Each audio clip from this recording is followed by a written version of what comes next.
한 주간의 정치 이슈를 짚어보는 주간 정치 순서입니다. 김경진 변호사와 얘기 나누겠습니다. 자, 21대 첫 국정감사가 마무리됐습니다.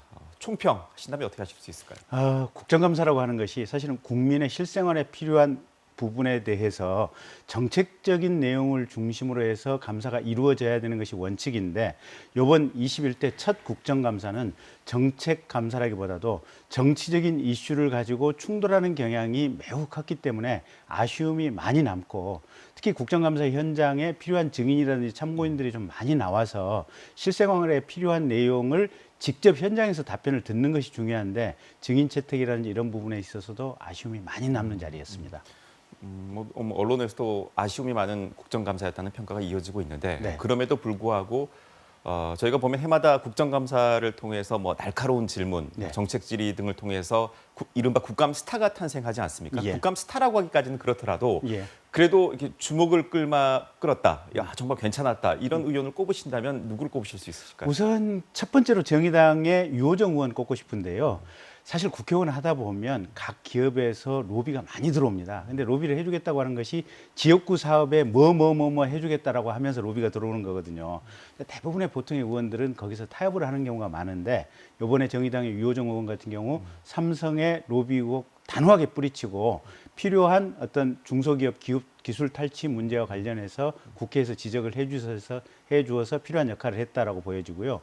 국감 얘기 하나만 더 해보죠. 이번 국감 뭐 윤석열 추미애 국감이었다. 이 정도로 그 많은 주목을 받았는데요. 네. 윤석열 총장이 국감에서 한 발언이 지금 두고두고 계속 얘기가 되고 있습니다. 그 내용이 퇴임 이후에 국민을 위해 봉사하겠다는 발언, 이 상당히 논란이 돼. 이 발언 내용 한번 들어보고 얘기를 나누시죠. 예.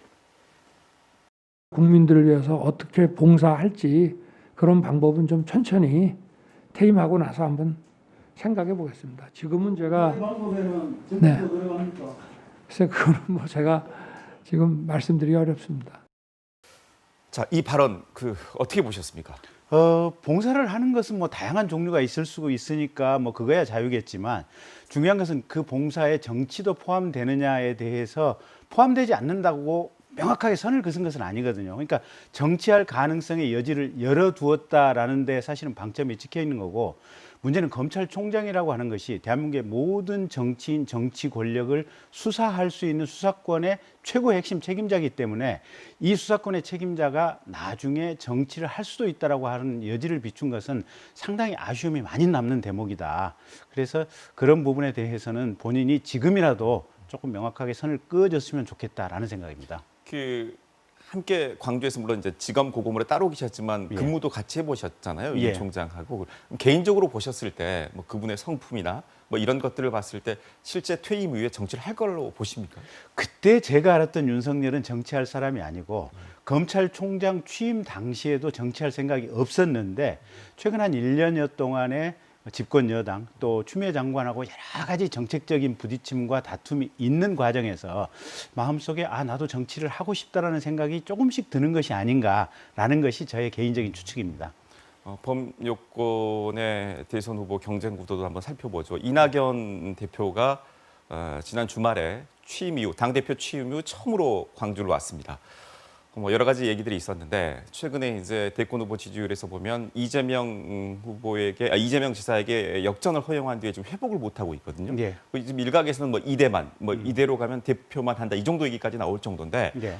왜 이렇게 지지율을 회복을 하지 못하고 크로스가 안 되고 있다. 이른바 다시 이렇게 엎어지지가 않고 있다고 보십니까? 글쎄 이제 그게 큰 문제는 아닌데 네. 제가 볼 때는 우선 당의 후보로 먼저 선정되는 것이 핵심이기 때문에 이낙연 대표 입장에서는 그 점에 주력을 하고 있다. 그리고 당내 입지를 탄탄하게 하기 위해서는 가장 최대 주주인 문재인 대통령 그리고 친문 계파의 사람들과 어떻게 하면 정책적으로 또 문화적으로 융합하고 화합하는 것이 핵심인가.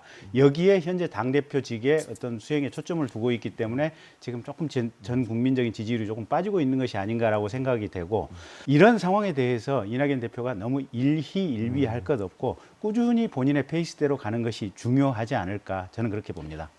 조금 전에 이제 이낙연 대표 고전하는 이유 살펴보면서 친문계파와의 융합 얘기하셨잖아요. 예. 대표적인 친문 주자 김경수 지사가 다음 주에 드루킹 사건 항소심 판결이 있습니다. 예. 생환한다면 네. 살아 돌아온다면 이른바 예. 표현대로 살아 돌아온다면 범여권의 대선 후보 경쟁 구도 큰 변화가 있을 거라고 보시죠? 상당한 요동을 칠 거라고 봅니다.